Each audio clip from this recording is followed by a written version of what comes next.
आज 2 नंबरचा जो प्रश्न होता प्रशासकीय विषय होता तो त्या 2 नंबरच्या विषयावर माझं बोलणं होतं की हा जो भूसंपादनाचा विषय आहे जे 30 मीटर म्हणजे 100 फुटी रोड जो जळगावला जो सराउंडिंग पुढे जळगावला एक रिंग रोड मोठा रिंग रोड म्हणून मानला जातो. काही काही ठिकाणी 100 फुटी रोड पूर्ण कंप्लीट झालेला आहे. जसं कांदळजा रोड पासून तर ते पुलापर्यंत तो 100 फुटी रोडच आहे. त्यानंतर तो सरळ गेला की शिव कॉलनी पासून तर कोल्हेनगर पर्यंत. Discover timeless elegance, crafted for perfection, at Bhangale Gold. Welcome to luxury. काही भाग तिच्यातला 60% भाग काही रस्ता आहे आणि 40% काही रहिवाशींचे घर आहे. तर त्याच्या पुढे जो रस्ता जो आहे तो 100 फुटी रोड आहे आणि तो तसा कनेक्टिव्हिटी त्याची डायरेक्टली गीतांजली केमिकल पर्यंत जाते. म्हणजे तो अजिंठा रोड पर्यंत तो रस्ता तसा गोल जातो. हा विषय जो होता तो गीतांजली केमिकलच्या मागचा जो रस्ता जो 100 फुटी रोड जो कनेक्ट होतो शिसुरी रोड पासून त्या रस्त्यावर 18 गुंठ्याचा जो प्लॉट होता त्या प्लॉट संदर्भातला विषय होता. त्यांनी सांगितलं टाउन प्लॅनिंग वाल्यांनी की तो जो प्लॉट आहे तो प्लॉट आपण प्लॉट मालकाला परत देऊन टाकायचा. तर मला त्याच्यावर क्लेम आज होता की तुम्ही जर 2 महिन्यापूर्वी सांगताय किंवा अप्रोचमेंट चांगले होऊन जाईल जळगाव शहराला आणि अप्रोच रोड चांगला होऊन जाईल इन द सेन्स की तुम्हाला जर अजिंठा रोडला जायचं आहे तर सिरसुली रोडवरनं महाबळ कॉलेजचे लोक किंवा त्या रायसोनी नगरचे लोक त्या भागातले लोक जितके पण इकडे आपल्या तलावाच्या जवळचे लोक त्यांना सोयीस्कर म्हणून तो रोड 100 फुटी रोड आपण तयार करू. तर इकडे तुम्ही घोषणा करता आणि इकडे तुम्ही म्हणता की ते 18 गुंठे प्लॉट परत देऊन टाकायचा. तर मला त्या विषया संदर्भातला विरोध होता.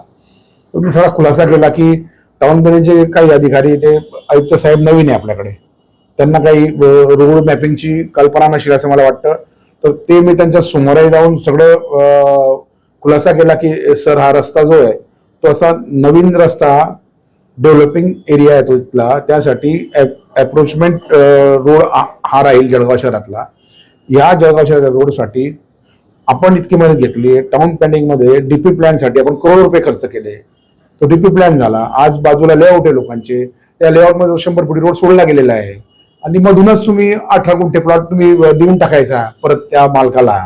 तर मला असं वाटतं की लोकांना गैरसोय होईल. पहिली गोष्ट तर शासन मान्यता करणार नाही या विषयाला. तर मला फक्त एवढंच सांगायचं होतं.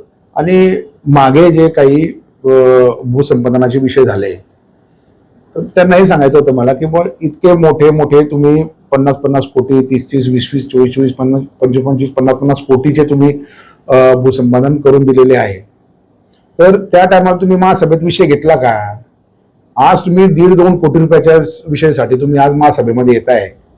त्या टायमाला तुम्ही कोणाला विचारलं नाही. सगळी यंत्रणा खराब आहे टाउन प्लॅनिंगची. हे सगळे जे पण आपल्याकडनं जे काही वकील तिथे देता हायकोर्टमध्ये म्हणा की सुप्रीम कोर्टमध्ये म्हणा हे सगळे वकील विकले गेलेले आहेत. हा माझा क्लेम आहे. विकले गेल्याशिवाय इतके मोठे भूखंडांचे पैसे हे सगळे लुबाडत आहे. आणि आज आमच्याकडे आमच्या नगरसेवकांची परिस्थिती अशी झालेली आहे की त्यांच्या वॉर्डामध्ये नागरिक कंप्लेंट करायला येतात आणि त्यांच्यासाठी त्यांना फंड नाही. आज मनपा निधीचा 1 रुपया नाही आमच्याकडे. हे 2 ते 2.5 महिन्याची जी परिस्थिती जे मागच्या 2.5 वर्षाची जी परिस्थिती होती जे प्रशासनाने ज्या टायमाला आमचं जेव्हा मागच्या पंचवार्षिकचं आपलं संपल्यानंतर जे प्रशासनाने ज्या धुळात हातात घेतली होती त्या टायमापासूनचा हा विषयच आहे. आणि जुने विषयाला यांनी वकील लावून सगळे मलाही खाऊन घेतले. तर आमचं हेच क्लेम आहे की आता जे काही निर्णय घ्याल ते सर्वांना समजून ज्याचा सगळ्याचा फायदा झाला पाहिजे महानगरपालिकेचा आणि त्यातल्या त्यात नगरसेवकांचे कामं सगळ्यांचे झाले पाहिजे. तर ते मी सर्व तिथे खुलासा करून दिला.